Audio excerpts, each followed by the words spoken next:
Assalamualaikum warahmatullahi wabarakatuh. Waalaikumsalam. Sahabat-sahabat Solihah, alhamdulillah kali ini kita pengen ngobrol-ngobrol lagi.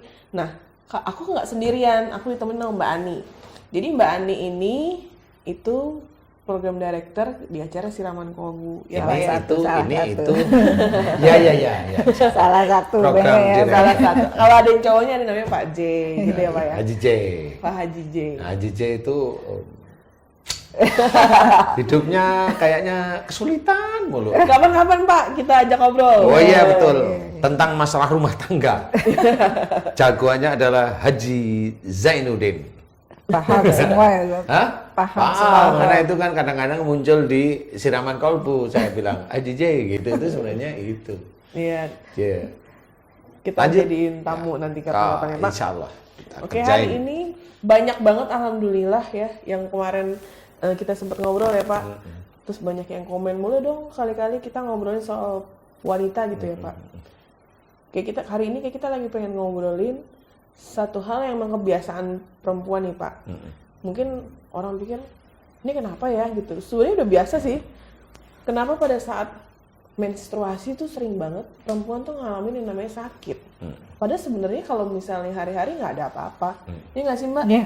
Hari biasa kita biasa gitu melakukan aktivitas, tapi pada saat menstruasi datang tuh langsung perutnya sakit, kram apa Ada segala yang macam. sampai pingsan. Ya. segala- Bahkan itu yang dari mulai SMP apa SMA bahkan sampai orang yang sudah menikah sekalipun juga ada yang seperti itu. Itu biasanya kenapa Pak? Iya, insya Allah itu kan menstruasi itu kan menandakan bahwa persiapan sel telurnya itu matang ya. Persiapan sel telur matang. Itu dari Allah Ta'ala. Nah, persiapan sel telur matang itu kan ada persiapan untuk dibuai oleh sperma sebenarnya. Nah, kalau ada seorang wanita yang dalam menstruasi itu sakit atau sebelum menstruasi sakit ya, 1 hari atau 2 hari, 3 hari, ya 2 hari, 1 hari, 2 hari lah biasanya sakit. Biasanya dia terus merasa bahwa saya mau mens nih, jadi udah kerasa duluan. Itu kan tanda dari Allah Ta'ala menstruasi itu berhubungan dengan peranakan. Berhubungan dengan sel telur, bahwa peranakan dia itu siap. Secara harfiah itu siap ceritanya. Nah, kalau berhubungan dengan peranakan ini, si cewek ini tetap akan berhubungan dengan ayah dan ibunya karena cewek ini ada di dunia ini selain izin Allah yaitu ada ayah dan ibunya. Kalau saya ceritakan gambaran ayah biasanya ada di rahim. Gambaran ibu insya Allah ada di sel telurnya, di ovarium lah, bukan sel telur ya, maksud saya ovarium, jadi pabriknya. Dua gambaran ini akan terus menerus. Makanya sel telur ditaruh di sana, kemudian anaknya digedein di rahim. Jadi sifat laki-laki itu ngayomi. Rahim itu dibikin oleh Allah Ta'ala sangat kuat. Nah, ini harus diyakini nih. Siapapun orang Islam harus paham. Rahim ini diciptakan oleh Allah Ta'ala sangat kuat untuk mengunci si adik janin nih, si adik nih.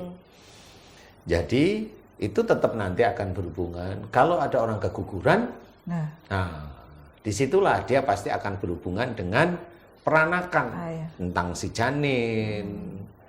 Janin ini ada karena siapa? Ya semuanya karena Allah ya. Tapi ini secara ilmu itu ya karena ada suami. Jadi dia tetap melakukan hubungan suami istri dengan suaminya. Ini yang berhubungan dengan suami. Nah, kenapa di luar itu selain suami ada ayah, di mana rahim yang menyimpan janin, yang melindungi dia dulu. Selain ada ayah, dari janin itu terjadi karena apa? Karena ada sel telur yang dibuai. Nah, sel telur itulah tanda bahwa ovarium atau sel telur ini ibu. Berarti kalau anaknya yang di kandungan itu keguguran, berarti dia ada salah di 3 titik ini. Suami, ayah, atau ibu. Ini selama ini belum pernah terbuka. Belum pernah. Kalau keguguran capek. Capek. Iya, biasanya sih gitu ya. Iya, ya itu istilahnya. Kalau saya mau menceritakan tentang yang paling gampang aja, itu binatang di Afrika itu wildebeest, kijang, zebra. Itu kan lari terus. Tapi kuat ya, Zat. Enggak, brojol sih. Sama ibu-ibu yang bekerja di pasar. yang Pasar apa-apa. itu hamil, wah enggak apa-apa. Nah itulah kekuasaan Allah, kebesaran Allah Ta'ala ceritakan langsung di dalam Quran bahwa rahim itu sebenarnya sangat kuat, sangat kokoh ceritanya. Nah ini harus ketahui, berarti kalau keguguran berarti ada yang tidak beres. Entah ibunya, entah ayahnya. Seperti itu. Nah kondisi inilah yang menjadikan gambaran kenapa si adik yang mulai mens dia sakit perut, sakit kejang, pingsan dan sebagainya atau sakit melilit-lilit ini dari situ. Berarti kalau seorang wanita menstruasinya itu sakit, menstruasinya itu melilit bahkan sampai pingsan, berarti dia ada kecenderungan emosi marah terhadap salah satu atau kedua orang tua. Betul. Jadi siapapun orang yang melilit kalau menstruasi, bahkan pingsan itu tergantung emosinya. Kalau dia hanya melilit emosinya sekian, kalau pingsan berarti dia emosinya kencang. Oh, besar sekali. Sangat besar sekali. Dan itu nanti tetap akan berhubungan. Kalau dia sampai ada kejengkelan, disimpan terus-menerus dengan salah satu orang tuanya, itu itu bisa menjadikan dia susah punya anak. Oh, jadi nyambungnya ke situ ya Pak ya? Nyambung semuanya. Allah itu maha pandai. Cuma di sini kali ya saya juga dititipin sedikit pengetahuan aja yang saya amati dari seorang wanita, dari remaja, kemudian menikah, kemudian ada janin, kemudian ada yang keguguran, ada yang kuat, ada yang jadi, ada yang cacat, itu saya mengamati, insya Allah atas izin Allah. Berarti, Ya. Pak maaf nih, itu berarti kan kita itu sambung menyambung tuh Pak dari akhlak Iya. kita dari zaman kita masih muda, terus udah gitu pada saat akhirnya kita menikah, Iya. terus udah gitu kita mau punya anak. Makanya kadang-kadang orang suka bilang gini, kok aku susah banget ya, udah berapa tahun gitu kok aku belum punya anak. Berarti kita harus berinteraksi lagi balik ke belakang gitu ya Pak? Iya, memang seperti itu. Kan kadang-kadang ada juga nih teman-teman nih ya, dia sudah bayi tabung, jadi nih, Iya. embrio itu jadi, dipasangkan di rahim, nggak jadi. juga. Nah, berarti kalau dipasangkan di rahim nggak jadi, berarti si ibu ini relatif dengan ayahnya itu bentrok. Oh. Gitu, bentrok gitu.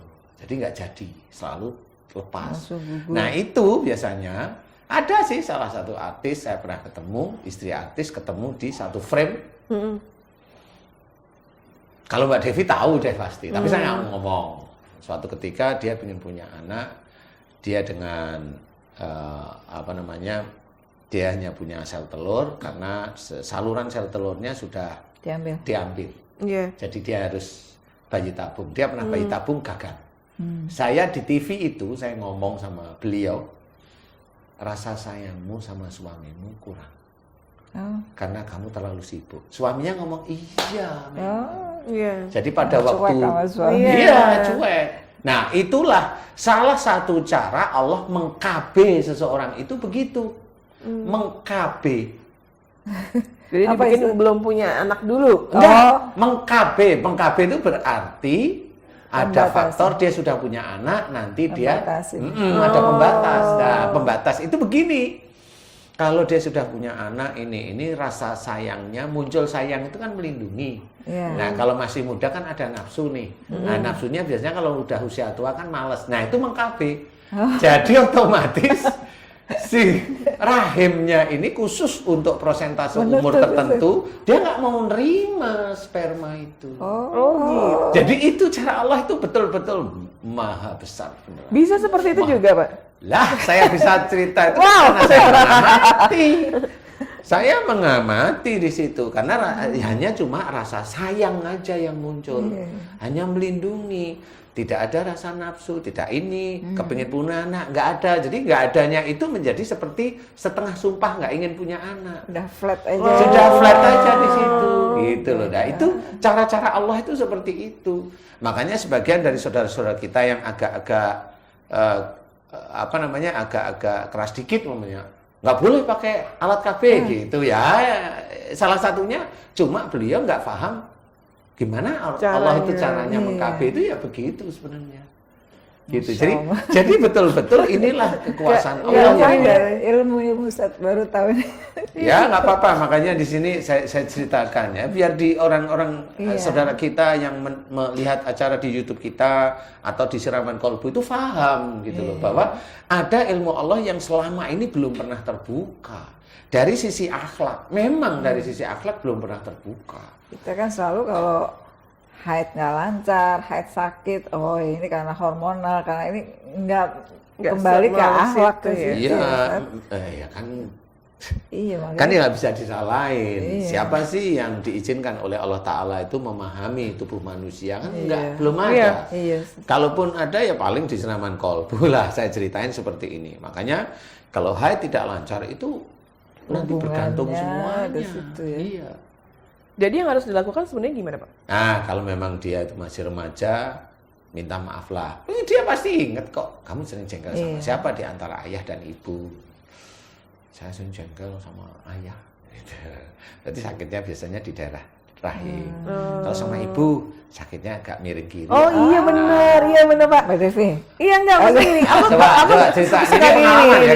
Kita enggak, ini bukan gimmick ya. Alhamdulillah sebenarnya kalau aku sakit alhamdulillah enggak ya Mbak. Maksudnya aku belum pernah mengalami, alhamdulillah belum pernah mengalami sakit sampai wah gimana banget.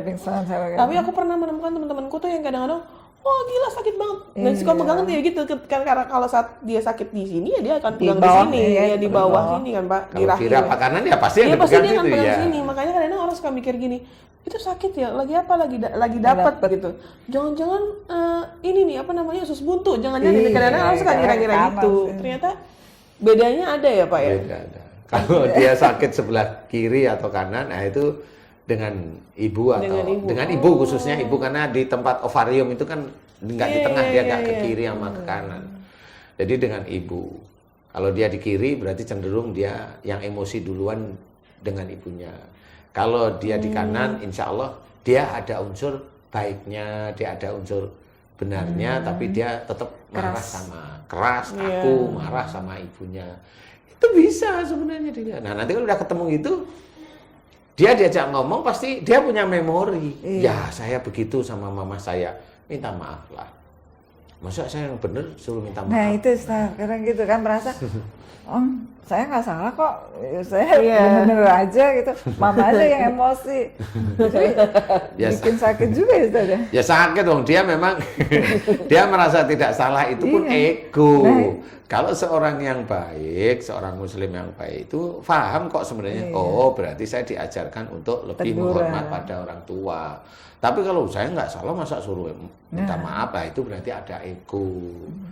Ada merasa benar. Nah itu tetap nggak bisa, dia tetap akan sakit seperti itu. Nah inilah yang selama ini teman-teman para wanita, mbak-mbak, ibu-ibu muda atau yang ini, titik itulah sebenarnya sakitnya. Oh gitu. Jadi apakah itu bisa jadi kanker? Kalau hanya cuma jengkelnya, tergantung ya, jengkelnya itu tergantung grade-nya aja sih. Oke. Maaf nih Mbak, kita nyambung lagi. Kalau misalnya dengan Bapak bilang, tadi kan sempat bilang kanker. Berarti grade seseorang itu terkena kanker, berarti amarahnya itu berarti sudah di levelnya menengah ke atas. Oh. Cuma bedanya kalau dia marah dengan orang tua sama marah dengan suami, beda. Bedanya nanti di tempat umur. Jadi relatif kalau kanker itu di bawah umur 45, rata-rata dia marahnya sama orang tua. Kalau dia itu marah dengan suami sehingga terkena kanker, dia bisa hampir setiap hari marah sama suami, itu bisa. Jadi persentasenya kecil, jadi jarang di umur di bawah 45 tahun itu kena kanker, di mana kalau telusuri itu dari suami jarang. Walaupun ada tapi persentasenya kecil. Ya, seperti itu. Rata-rata dengan orang tua. Kalau dengan orang tua di bawah umur 45 tahun kena kanker, biasanya nggak tertolong. Oh gitu? Iya, rata-rata pasti nggak tertolong. Wah. Kalau dia masih kelihatan tertolong, dia masih menyimpan kanker di situ. Dia masih menyimpan kanker. Jadi obat itu hanya sarana aja untuk kanker itu sementara tidak bergerak. Tapi tetap itu nanti tidak akan tertolong. Tapi Kuncinya mungkin minta maaf. Ini minta sahabat-sahabat sahabat-sahabat soleh wanita itu semua ya. harus tonton ini ya Mbak. Iya, karena memang Karena harus ini ilmu banget. harus nih. kita introspeksi diri banget, terutama ke orang Introspeksi tua. dan kita kabarkan ke semuanya. Iya. rekan-rekan Ya, insya Allah kita. seperti itulah. Karena banyak terjadi banget nih Ustadz. Ke Memang. sehari-hari, Ini sehari-hari. Karena kita itu tidak paham bahwa jengkel dengan orang tua itu dianggap biasa. Iya Ustadz. Padahal kalau secara Islam enggak boleh, emang enggak boleh dilarang. Meskipun kadang nggak dilontarkan ya Ustadz, cuma Di sini ya Nah, sama, di sini itu kan tetap marah namanya. Astagfirullahaladzim. kadang Tetap marah, tetap marah. kadang cuma nutup pintu kenceng deh gitu juga. Sama. Dia pengalaman anaknya nih kayaknya. Kecuali maaf. Ini memang tadi bukan sengaja. Tapi nggak sengaja kok tiap hari. Penyakit itu. Jadi insya Allah seperti itu. Kalau menstruasi itu apa namanya? Nggak lancar, sakit, nggak lancar, semuanya. sakit itu biasanya tetap ada persoalan. Hamil terus pendarahan itu cuma Sama pendarahan itu sebenarnya ada kejengkelan di 3 titik. Karena memang sifatnya di situ. Nah, teman-teman dokter tuh ada ingin punya anak laki-laki, semprot tuh. Iya. Di daerah itunya itu disemprot, daerah itunya Iya. semprot basah. Iya, aku pernah baca seperti itu. Lah ya memang seperti itu. Lah tapi kan Allah kok mau Iya, dilawan iya. sih?